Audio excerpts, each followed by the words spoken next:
2010, I think, came up with this idea of having communities and counties in the Grad region kind of give you a report.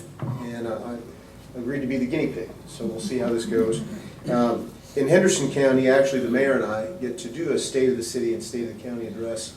That happened in the last week of July. I used this slideshow. I whittled it down for this today's meeting, but I thought you might be interested. And I will start the PowerPoint. Good. Again, we are a state of our own, Ben. We're proud of that, or at least some people like to think so. If there's three takeaways I can give you from today's presentation, is the state of county government in Henderson is strong. That strength comes from our people, and I hope that's true of all of us. We're only as good as the people we have, and when I say the people, I mean the people who work for county government and the people of our community. That is what any county strength is based on. But we also know we can do better, as every community knows. Here's our fiscal court members. All of these people are new except for Magistrate Butch Putman, who is our lone holdover after the last election. This is a good group of people. They're diverse. We have an ex-deputy, we have a farmer, we have an ex-educator, we have a former judge, a black robe judge, and a lawyer. And then Mr. Putman was a union leader and also has a lot of experience in manufacturing. And our fiscal court clerk, Kurt Wiesen, is a military veteran. So they use that experience, I think, to great effect on fiscal court. They have a wide range of backgrounds and views to bring to issues. They are deliberative, they're conscientious. They've had some tough votes right off the bat, and I really like the way our collaboration went in getting to those votes. So I really have a great feeling for this group, and I think they're going to do a terrific job.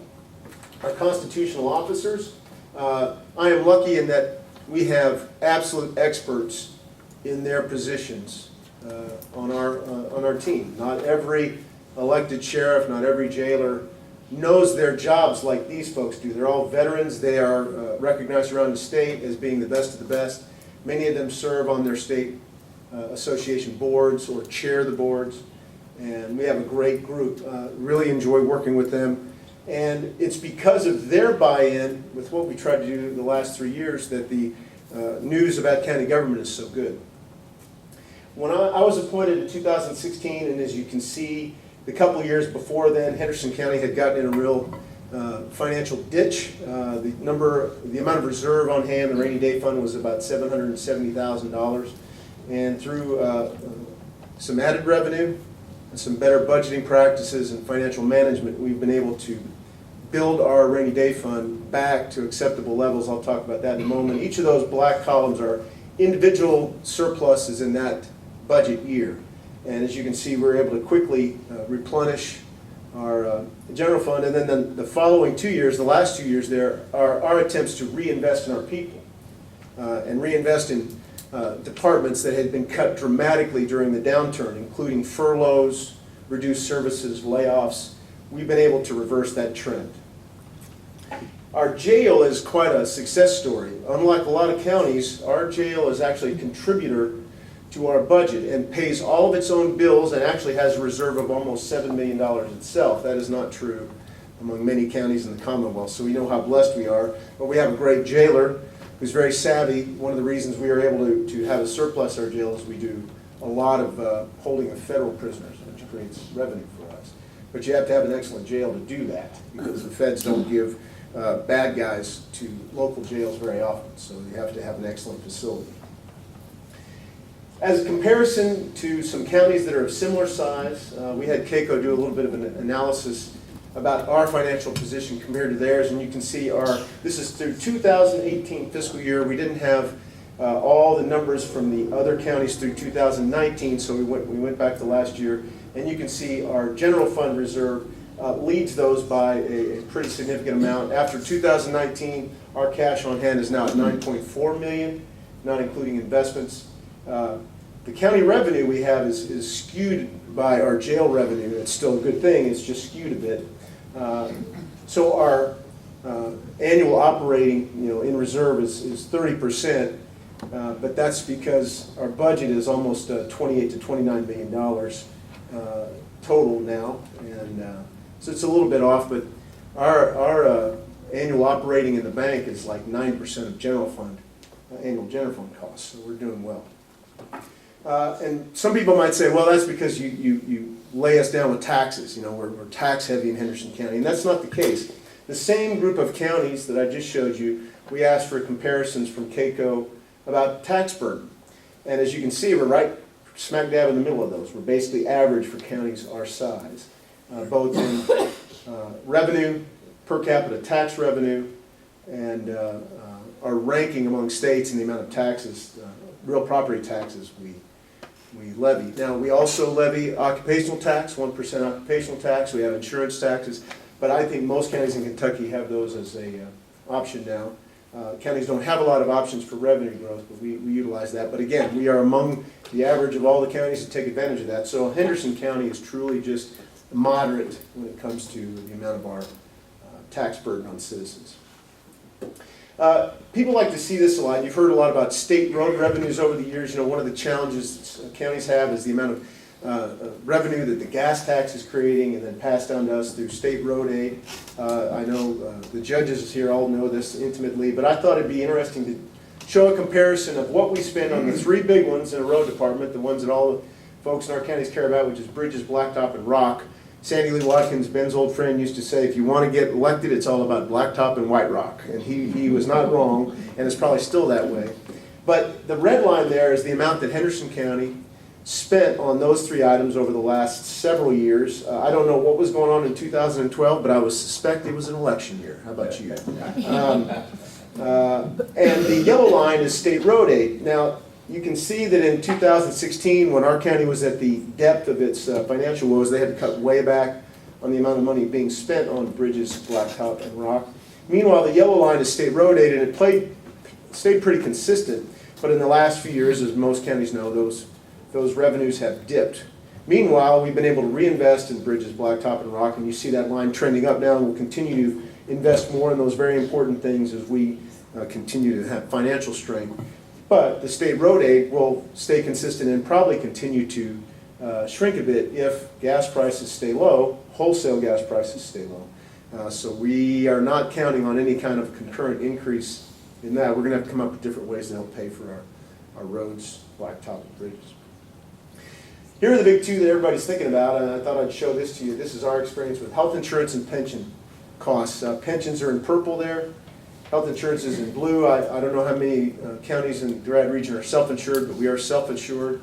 And we've been able to take on some strategies, including wellness strategies, that have driven down our costs in blue. So we've really had a good experience saving some money on our health insurance, including, like a lot of companies have done in the private sector, we increased deductibles, but we also instigated a $750 a year for a single, $1,500 a year for a family HRA, with incentives for discounts based on wellness goals. And that has so far really worked well. Now, you know, sometimes bad luck happens and we're about due for a bad year, but we've been able to put enough money aside to handle a rough year. You never know when somebody's going to have a big surgery or things like that, and we take on all those responsibilities ourselves. Pensions. We've also had a good luck with pensions because we've had a lot of retirements in the last year, and when we hire people back, obviously they're hired at a lower pay rate. But you can see the increase beginning to happen in 2018 and 19, and that's only going to increase as we all prepare ourselves for what the state's going to ask us to contribute to pensions.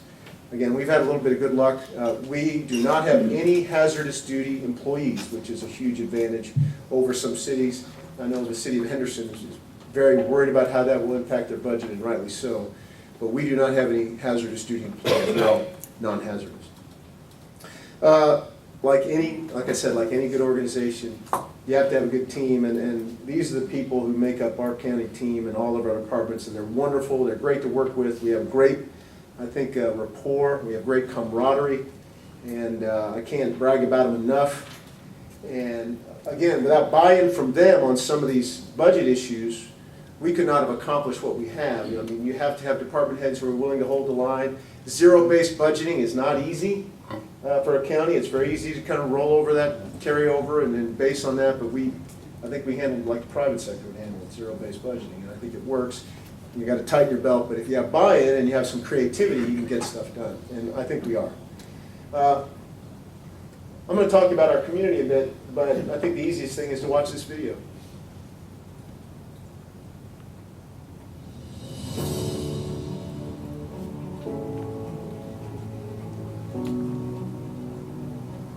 Henderson is framed by nature. The river rolls, the birds fly. Always familiar, but never the same. Nature and history are its backdrop. Come, choose your path and step into it with determination. Anything is possible. Henderson captures what's inside you. So, what's your nature?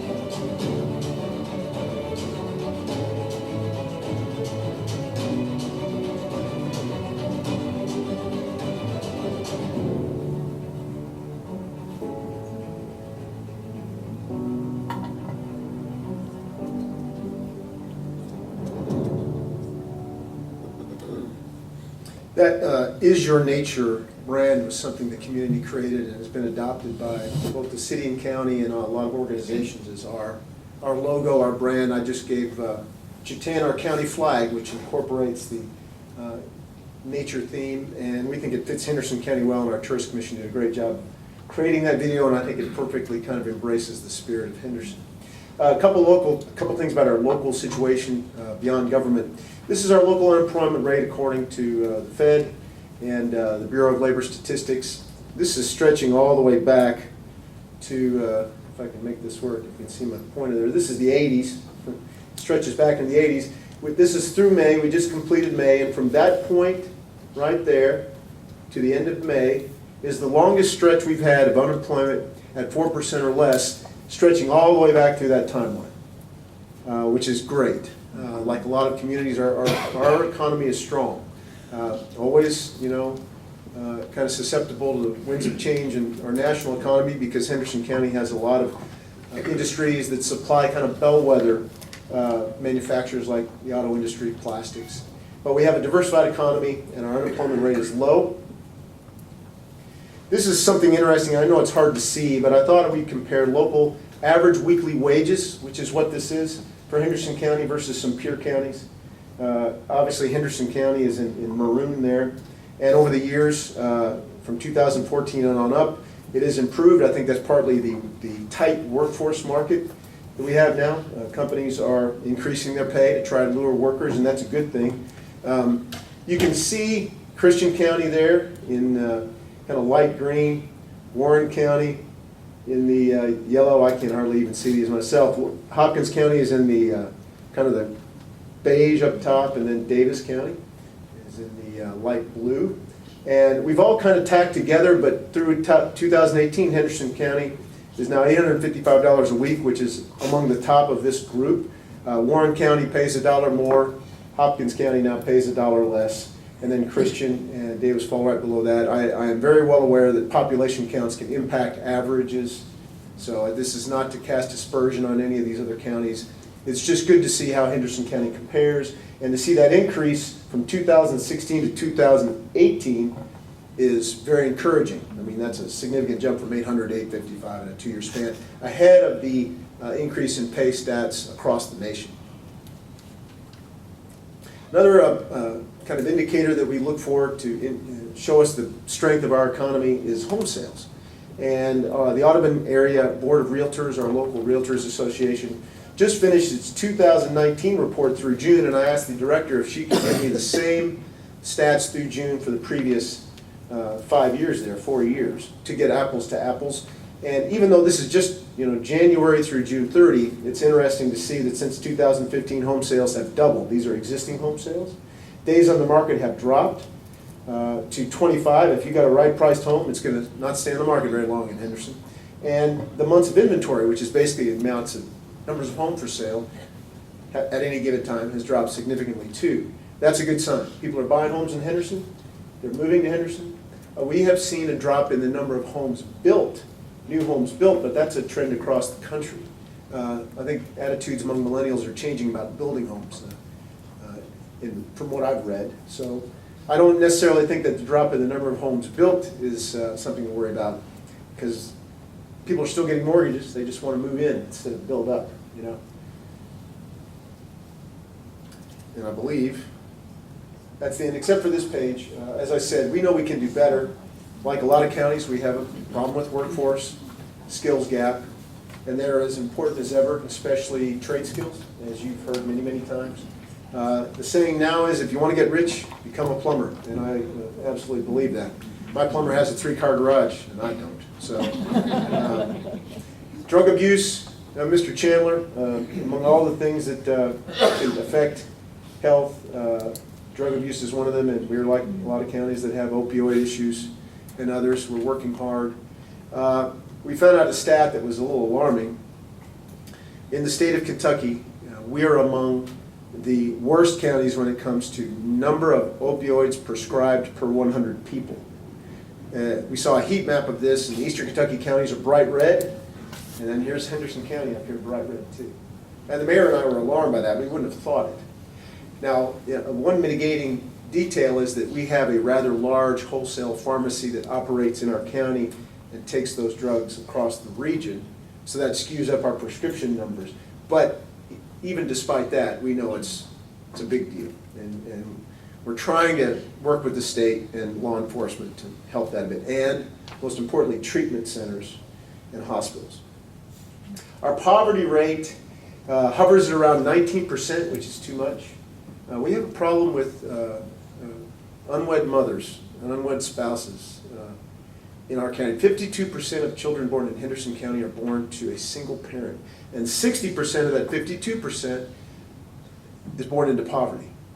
That's it's too high. And that 52% of children born to single parents leads the 7-county region, not only in Grad, but around the Evansville metropolitan statistical area. So for whatever reason, we have that issue. And until that's solved, our poverty rates will stay higher than they should. Because if you probably know, a Brookings Institute study over the course of several decades showed that there were 3 simple ways to get out of poverty and get into middle class or higher. 3 things you had to do. Number 1, you had to get a regular job. Number 2, you had to graduate high school. Graduate high school first, get a regular job. And then wait till you were at least 21 and married to have a child. Everybody in the study that did those 3 things, or I should say 76% of those in the study that did those 3 things achieved middle class status or higher. Everybody in the study who did none of those 3 things, I say 76% stayed in poverty. It's directly relatable. And so we have an issue with those 3 things in our community, especially the having kids when you're single part. Infrastructure, like a lot of counties across the state, we are challenged to keep up with the infrastructure needs, both through the amount of funding we get from the state and other places. We continue to work on this. I know the city continues to work on this. It's a never-ending battle against potholes, but also high-speed broadband internet access to all of our rural areas is another infrastructure challenge we have, and we continue to work on it with the help of Brad and Q Wireless and other such entities who are willing to work with us. So that is my presentation. I appreciate your time. All is well in Henderson County. We got a lot to work on, but there's a lot of victories out there too. Thank you.